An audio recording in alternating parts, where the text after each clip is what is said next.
You ask Tiger to solve.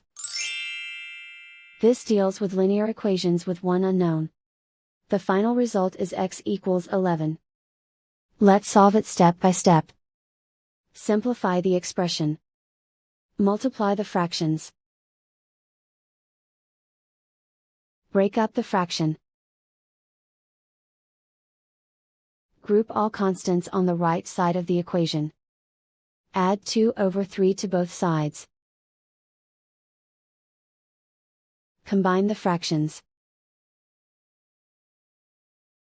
Combine the numerators.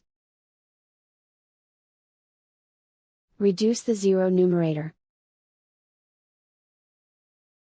Simplify the arithmetic. Convert the integer into a fraction. Combine the fractions. Combine the numerators. Isolate the x. Multiply both sides by 3.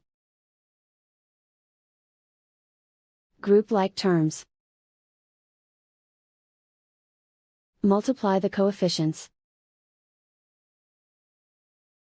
Simplify the fraction. Multiply the fractions. Simplify the arithmetic.